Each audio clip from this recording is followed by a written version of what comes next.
Hello and welcome to today's community coaching conversation. Today we are going to be answering some of the questions that you guys have been asking me either here on YouTube or on other social media platforms. I see these questions coming up pretty frequently. So I figured I would just go ahead and make a video and get them all answered. That way, if you have one of these questions kind of lingering about intermittent fasting for you, we can get it answered for you. So welcome. My name is Ann Parham. I'm the creator of the online course and community, the Intermittent Fasting for Today's Aging Woman, as well as the Midlife Mindset Shift course and community. And here we talk about all things for us as aging women, primarily intermittent fasting. And those are the questions I'm going to be answering for you guys today. If you have a question that you would like to get answered, now is a great time to also ask that. You can just go ahead and put that in the comment section. I will answer any questions that come through. And if you're a graduate of mine and you're catching this either live or on the rebroadcast, always make sure that you say hello. Let me know what month and year you took the course and graduated. We always love having you guys come back. And then if you're new, I always ask that you hit that subscribe button. Please make sure you hit that like button. That is how this information gets dispersed to more women who might need to hear it. Always appreciate you guys. Let's get started. Okay. So the questions that I have, I'm just going to read them off my phone here. This one came from Stephanie. She's asking benefits of fasting and what hours they occur. So fasting in general will benefit you regardless of how many hours you are in a fasted state. The real benefits, especially when you're new at intermittent fasting, come when you are in a clean fasted state. So you want to make sure you're not putting anything into your fasting window at all until you kind of understand your body chemistry and you understand where you're going to benefit the most. So for some people, coffee is a great tool to use in a fasted state, and for others, not so much. So I always recommend going really clean if you're new and then kind of playing around with your fasting window, see if you benefit from things like black coffee or black tea, those kind of things. There's new research out that is showing that 13 hours in a fasted state is significantly helping women who are breast cancer survivors, more specifically helping them fend off any kind of breast cancer recurrence. So 13 hours is a great place to start there. I always say if it benefits women who are breast cancer survivors and fends off the opportunity for cancer to come back, then that's going to be my window as well, despite the fact that I'm not a breast cancer survivor. So 13 hours is a great place to start. Every hour beyond that is just going to be beneficial to you because you are in a fasted state. There's also some information floating around about 17 hours in a fasted state being the time frame in which you start to reach stages of autophagy. So there's another great marker you might want to consider for yourself.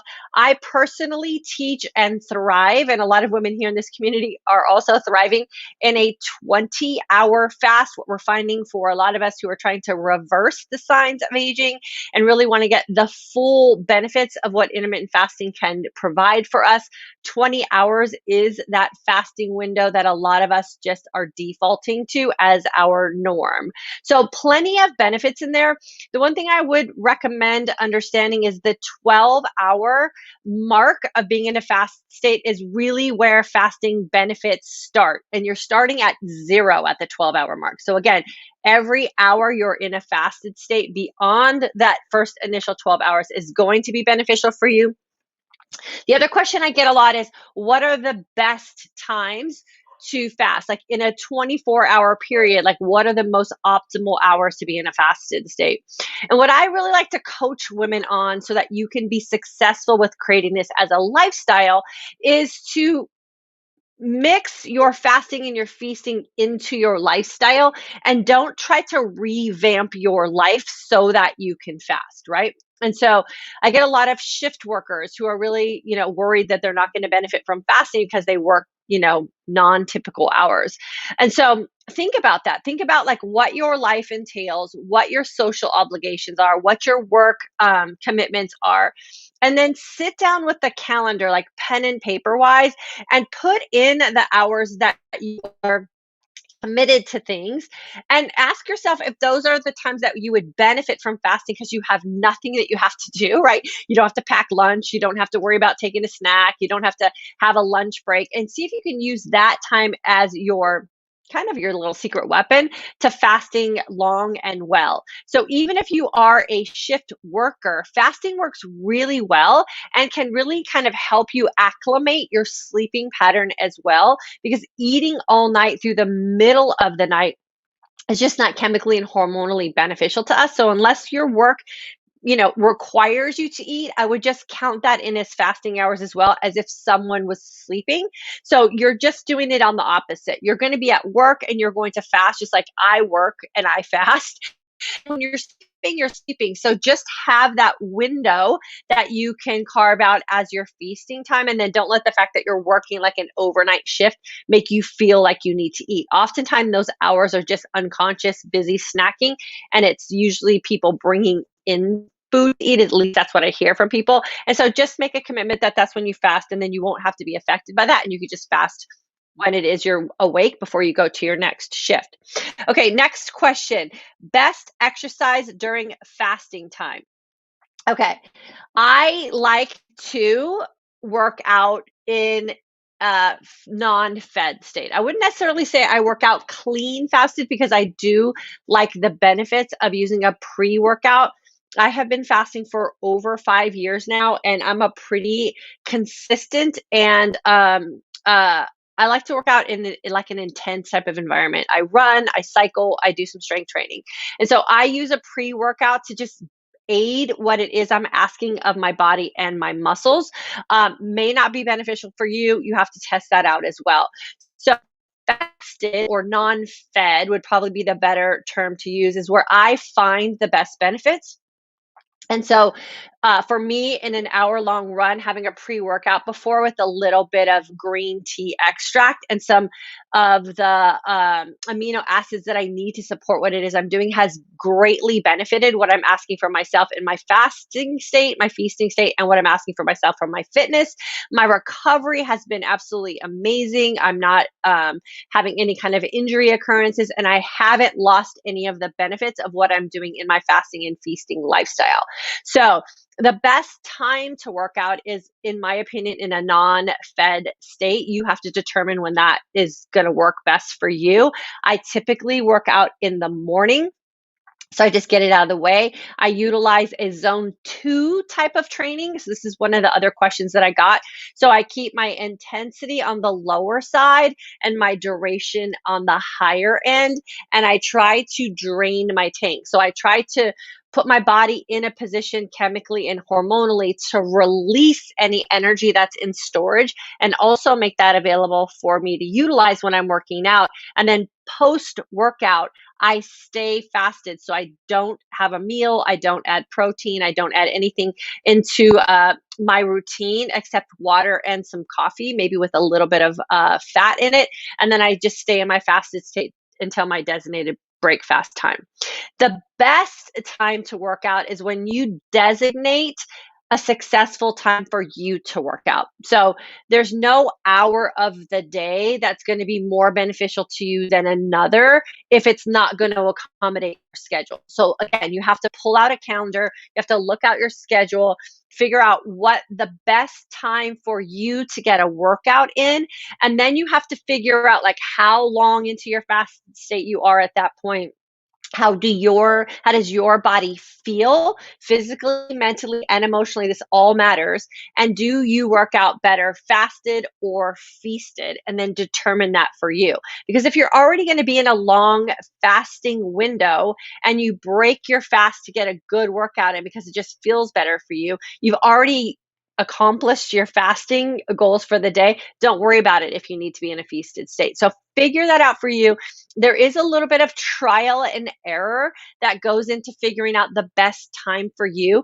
And that's exactly how you're going to find what's going to be successful for you in the long run. What we don't want to do is try to accommodate what someone is telling us is the best time, and then find that it just doesn't work with our schedule. We end up frustrated and then quitting. So do the work with your calendar, figure out when it is the most convenient for you, when you feel your best, and what works with your schedule. And I promise you, you will have an amazing fasting long feasting well and training smart type of lifestyle, which is what we're all shooting for here. Okay, so let me see some other questions that we have here.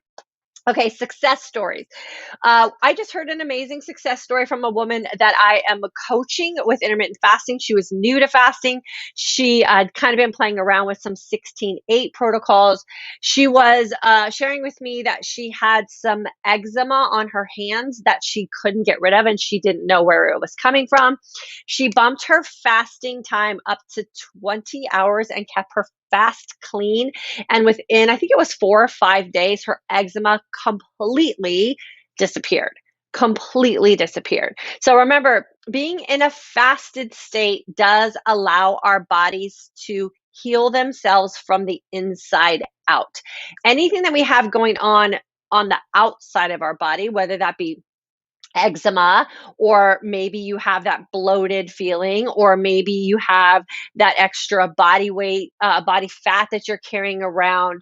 For a lot of it, it's inflammation, skin's not looking healthy, hair's not feeling healthy. All of those things are a byproduct of what's going on the inside of our body and trying to find its way out. So the beautiful thing about fasting, and especially what I like to teach here, is that 20-hour fast is you give your body a break, right? No energy is expended on digesting food.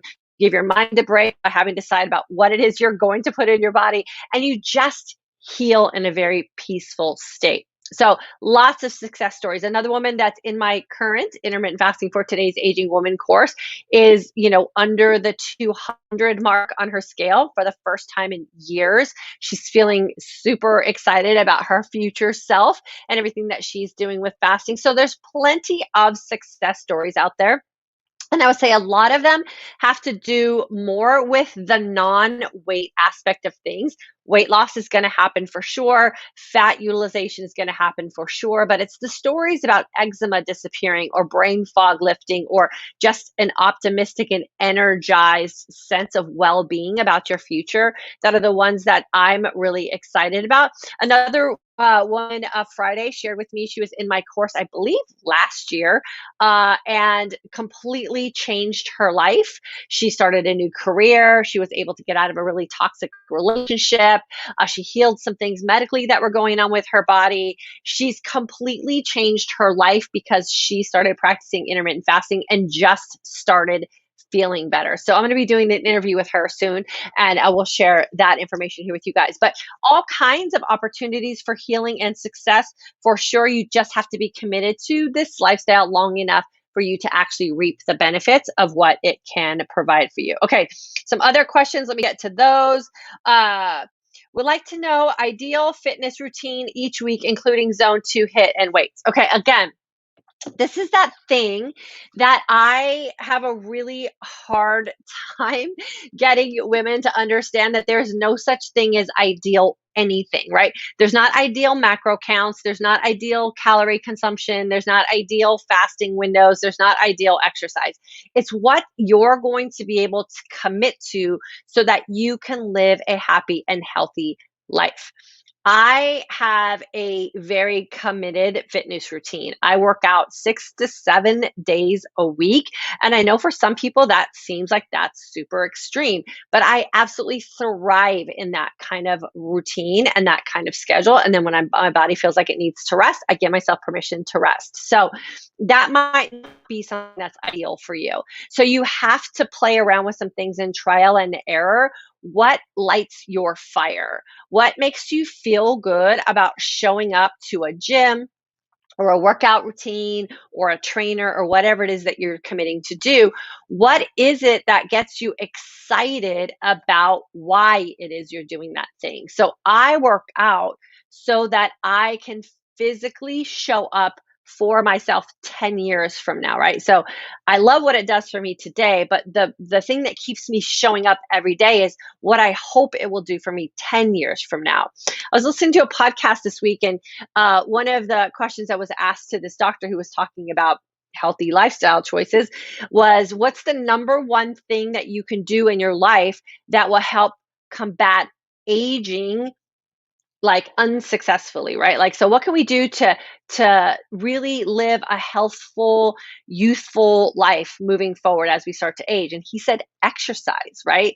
Like if you look at people who are exercising and you look at people who aren't exercising, there's a very distinct difference in each one of those groups of people. So exercise for your why. Like, why is it that you want to move your body? What are the benefits that you're hoping to get from exercise? And what's the thing you can do that's going to help you get to that why? If you can make that connection, then it's a home run. You're not going to ever waver on why it is you're showing up and putting your workout clothes on and going to go create a sweat or whatever it is you're going to do. This is one of the things why joining a course or getting coaching can really help, because oftentimes we get stuck in our own little cycle of thinking process and excuses, and then we end up wasting 10 or 15 years not being able to figure out what it is we want and why we want it. So do the brain work. Put it out on paper why it is you feel you would benefit from exercise and what exercise is going to get you there. And I promise you, you will find the thing that you're hoping for. Okay, let's see if we have any questions that came up. Valerie, good morning. I currently 16 hours fasted and about to go do body pump. You are the best teacher ever. Thank you, Valerie. Valerie is a graduate of my intermittent fasting course. She's a graduate of she's inside my midlife mindset shift course. She's been in there for several seasons now, and she's thriving with her fasting. 16 hours fasted, and she's going to go do a body pump class. So she's going to crush it.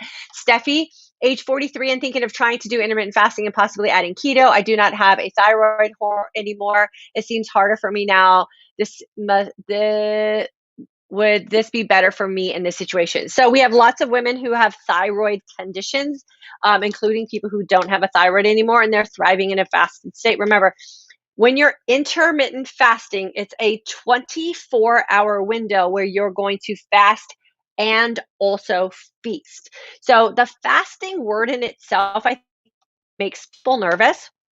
There's no need to make you nervous. Fasting is a thriving opportunity for our body, and feasting, not so much, right? I mean, we need to get our nutrients in, we need to eat, but there's so many confusing options and there's so much conflicting information about how to eat correctly that I think that's where a lot of us get tripped up. So what I like to teach is that 20-hour fasting was a great opportunity to just do nothing, right? No worry about what you need to eat, no worry about if you're getting the right things in. You just let your body rest and recover, and then when you open up your feasting window, your body is going to be really clear about the choices that you're making and whether they're working or not. So fasting is going to be a great thing for you, Steffi, because you're just going to give your body the opportunity to rest. And we've been overworking our bodies by constantly being in that fed state for many years, and we deserve the opportunity to give our body the chance to rest.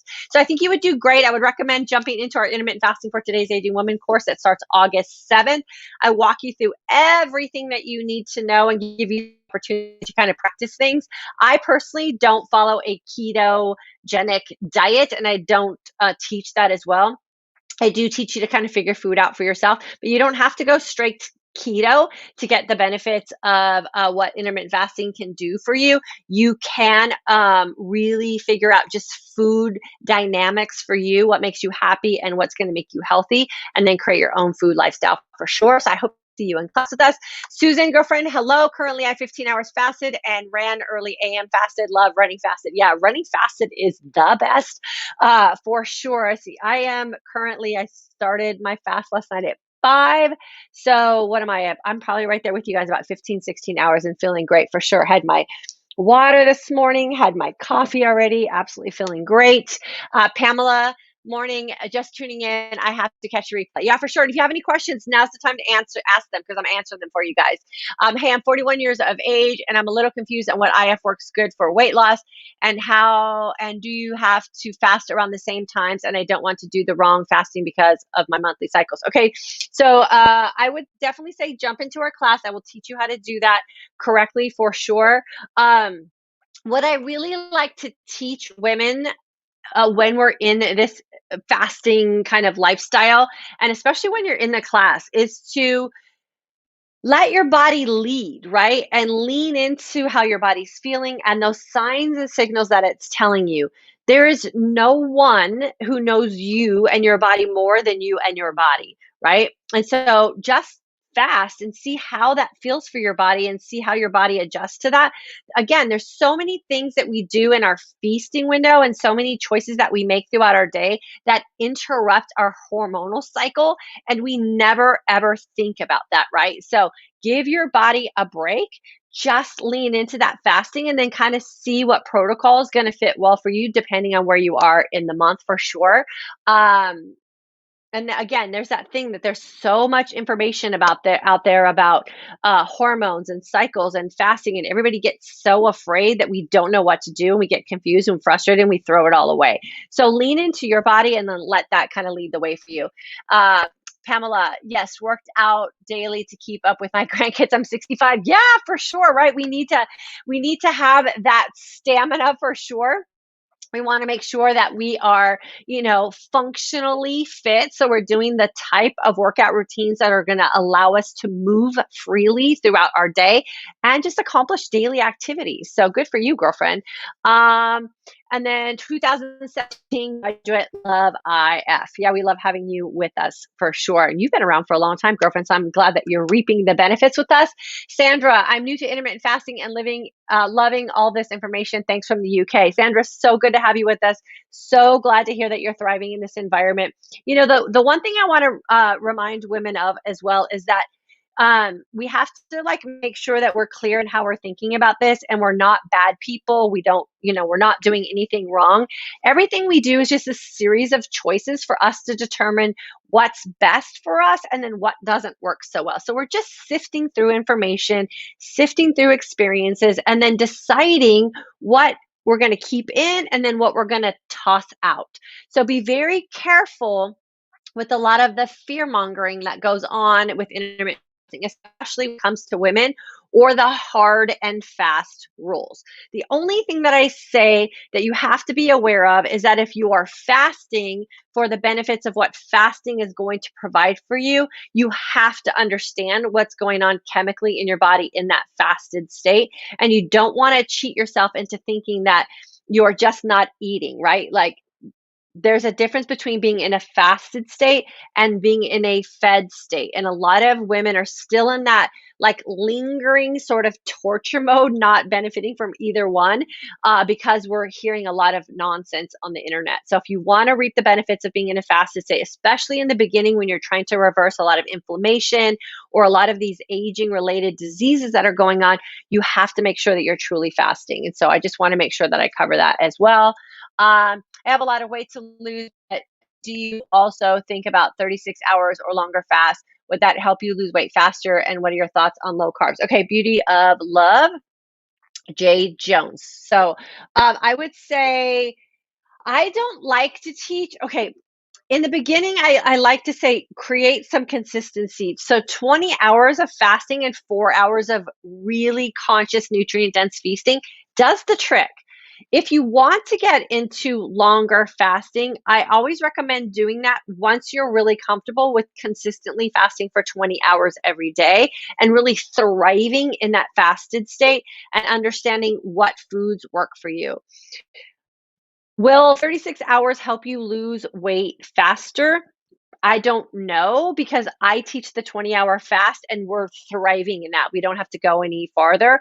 I would say if you want deeper cellular type of healing, deeper anti-aging type of things, and you want to go longer than that 20-hour fast, then that would be where you would benefit from that from this cellular level. But remember, as soon as you go back to feasting again after a long fast, you do gain weight because longer fast is just the absence of food weight. And then you start to eat again and you have food weight again, just holding food in your body, right? So make sure you're clear on that, especially if it's the weight loss you're after and you're weighing yourself pretty regularly. Don't let that be a thing that's going to throw you off track mentally and emotionally. Food weight is a true weight, and it's when you're eating food, you hold that weight, and when you're not eating food for a long period of time, you lose that weight, but it does come back. The other thing I would say, if you're concerned about your monthly cycles, going into these longer fasts like that might be the thing that's going to throw you off. Consistency is going to be your best friend. Trust the process of the 20-hour fast. trust the process of understanding how your body responds and benefits from nutrition, and you really won't have to go to any kind of longer fast or feel like you're doing things in extremes. And then what are my thoughts on low carbs? So again, you have to figure out how your body handles carbohydrates, how it takes it in, how it processes carbohydrates, how you store and or utilize them. Some people thrive in a higher carbohydrate type of environment. Some people thrive in a higher protein type environment. Most of the women that I work with, sugar is the problem, or glucose is our problem as we start to go through this aging process. And that's because insulin is out of balance, right? Insulin, your hormone of insulin starts to change and respond in a different way when other hormones are responding in a different way and are also out of balance. Out of balance meaning that there's just a change, not a bad thing. And for some of our hormones, we can't get them back into balance the way they were. They're just what they are today. And we have to make sure that we understand that hormones ebb and flow to help each other, right? And so if insulin is the problem, that means that glycogen storage is a problem, which means that glucose in your system is a problem, which means that carbohydrates could also be that problem, right? Problem meaning the thing we need to keep an eye on. So I personally do my best at 100 grams of carbohydrates or less. I just kind of know what that is in my life now because I've been doing this for so long. So you have to play again with things like protocols and macro counts for just enough amount of time for you to understand visually what food works best for you. So I'm not an extreme low carb person by any means. I just don't feel good in that type of environment. But I'm also very aware of where my extra carbohydrates are coming in. And if any time I need to adjust, I just pull the extras out. So I like around 100 grams of carbs or less a day. Usually less is where I fall. About 60 to 80 grams of protein a day. Again, I don't measure every day. It's just how I know my macros fall because I've measured it for a period of time and now I just rinse and repeat.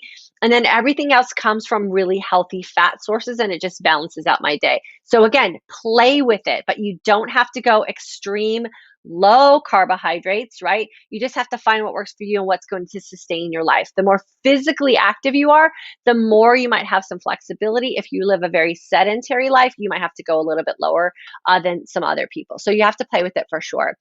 Pamela, this course helped me so much to start IF and listening to my body. Yeah, the key is learning how to listen to your body.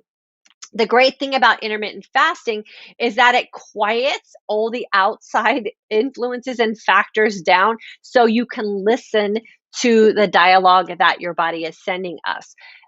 Thyroid problems, inflammation, foggy brain, fatigue, feeling like depressed, like the low level kind of depression, or just not feeling really optimistic about your life, putting on weight you can't lose, hoarding body fat. Those are signs and signals that something is not working based on the choices that you're making in your lifestyle. So if you can really start to tune into that and then figure out what decisions you could make, or in a fasted state, no decisions at all, to reverse some of those things, that's when you take control of your own life and you won't have to diet anymore. You don't have to do things in extremes. You don't have to spend a bunch of money on quick fix elixirs and those kind of things. The things that you're going to implement in your life are going to just be the bonus to what you're already benefiting from. So I don't like women to think that they have to do things, buy things or follow plans in a desperate attempt to do a quick fix. This is a sustained lifestyle that we're going to practice in the beginning in a certain way until we reach the results that we're hoping for. And then you ebb and flow the lifestyle so that you can be happy and healthy for sure. Eloise, good morning, girlfriend. And the online clan. Yes, love having you with us. Okay, so exercise is a personal thing. You have to figure out your why first. That's always a big question that I get.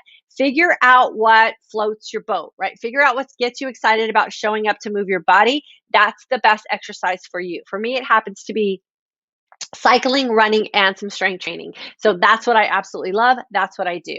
I also do it in a way that's going to benefit why it is I want to show up for myself 10 years from now and how I want to see myself 10 years from now. So make sure you're doing the why work.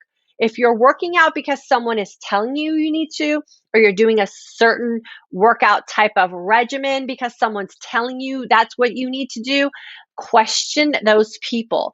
Do what works for you, because you won't be happy in the long run. You will quit, you will feel frustrated, and then you'll go to the next desperate thing. We don't want to do that anymore. So do the thought work for yourself first, and then seek out advice from others to supplement what it is you decided you want to do.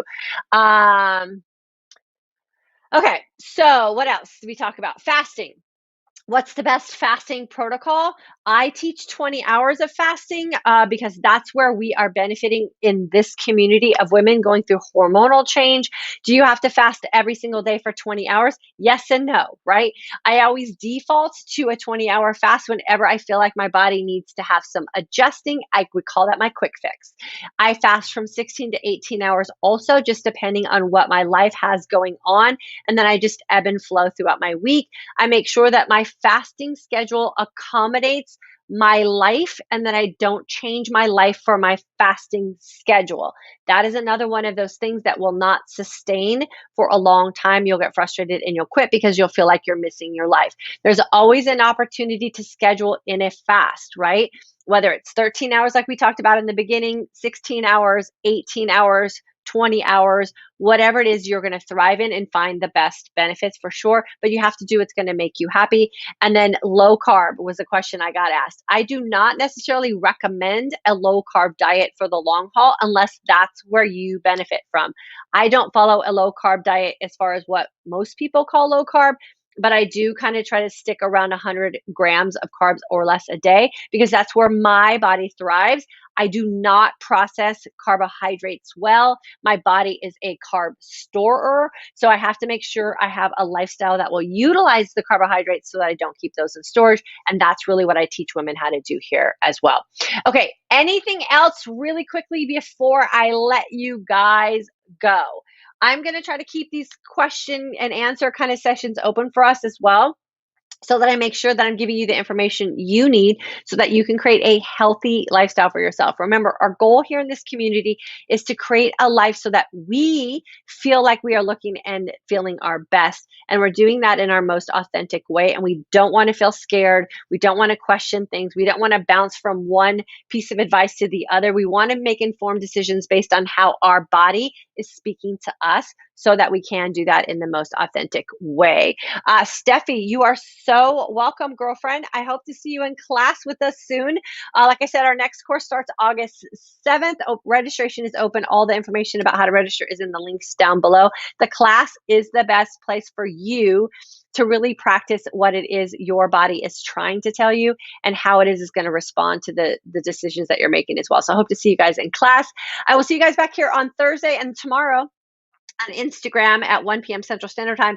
We are going to be talking about creating a home court advantage mindset. So hope to see you guys there as well. Love you guys. Thanks for hanging out with me this morning, and I will see you guys on Thursday.